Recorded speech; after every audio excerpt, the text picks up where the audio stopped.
Good morning. Today we're looking at all of Genesis chapter 38. And as always, I want to encourage you to read this chapter carefully. It may seem like an interruption in the story of Joseph, but it's actually very important. It's showing us sin, responsibility, and how God's purposes continue even through broken situations. In verses 1 through 5, Judah separates from his brothers and marries a Canaanite woman. This is significant because it shows us a step away from the covenant direction God had established. Judah has sons, Onan, and Shelah, and the family line begins to grow. In verses 6 and 7, Judah arranges a wife, Tamar, for his firstborn son, But is wicked before the Lord, and God takes his life. This reminds us that God sees and judges sin, even when it's not fully described to us. In verses 8 through 10, Judah instructs Onan to fulfill his responsibility to raise up offspring for his brother. Onan refuses to do this properly, acting selfishly, and God judges him as well.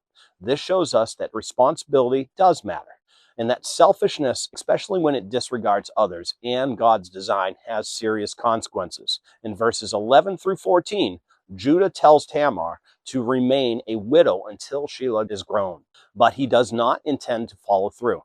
Tamar is left waiting with no provision and no future according to the family structure. Judah fails in his responsibility, and Tamar is left in a vulnerable position. In verses 15 through 18, Tamar takes matters into her own hands, disguising herself that Judah does not recognize her, not knowing who she is, acts immorally, and leaves behind personal items as a pledge. This moment exposes Judah's own sin and hypocrisy.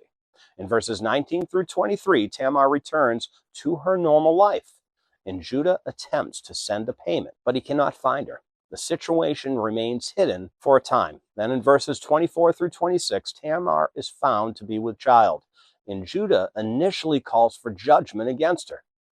But when the evidence is revealed, Judah recognizes his own guilt and says, "She hath been more righteous than I." This is a key turning point. Judah acknowledges his failure. For the first time, we see humility and honesty begin to shape his character. In verses 27 through 30, Tamar gives birth to twins, Perez and Zerah. Though the situation is messy and filled with sin, Perez becomes part of the line that will eventually lead to King David and ultimately to Jesus Christ.